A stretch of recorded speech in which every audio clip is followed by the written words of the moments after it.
सबसे पहले इच्छा होती है उस परम स्थान के दर्शन की जहां भगवान शिव ध्यान में स्थित है। कैलाश पर्वत उनका परम आसन। ये कोई साधारण पर्वत नहीं बल्कि भगवान शिव का साक्षात रूप है। इसके चरणों में है मानसरोवर, मीठे जल की पवित्रता, और राक्षस ताल, खारे जल की रहस्यपूर्ण गहराई।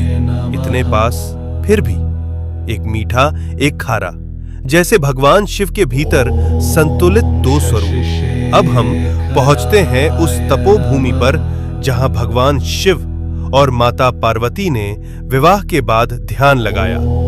ये है आदि कैलाश, उत्तराखंड के ऊंचे हिमालय में स्थित, जहां आज भी उनकी ध्यान ऊर्जा का कंपन महसूस होता है। यही है गौरी कुंड और पार्वती सरोवर।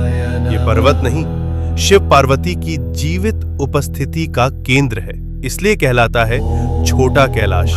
और पास ही स्थित है ओम पर्वत, जहां बर्फ पर स्वतः उभरा ओम दिखाई देता है, जैसे शिव का मौन मंत्र इस भूमि में गूंज रहा हो अनंत काल से। अब हम बढ़ते हैं हिमाचल की उस रहस्यमयी चोटी की ओर जहां विराजमान है स्वयं भगवान शिव, जिसे कहा जाता है मणि महेश कैलाश। इस पर्वत की चोटी से दिखाई देती है एक दिव्य मणि।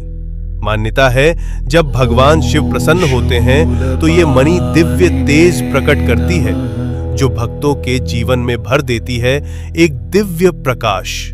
इसके चरणों में स्थित है पवित्र मणि महेश झील, जहां हजारों श्रद्धालु हर वर्ष स्नान करते हैं और भगवान शिव का आशीर्वाद प्राप्त करते हैं। अब हम पहुंचते हैं हिमालय की उस ऊंचाई पर जहां की हवा भी हर हर महादेव का जप करती है।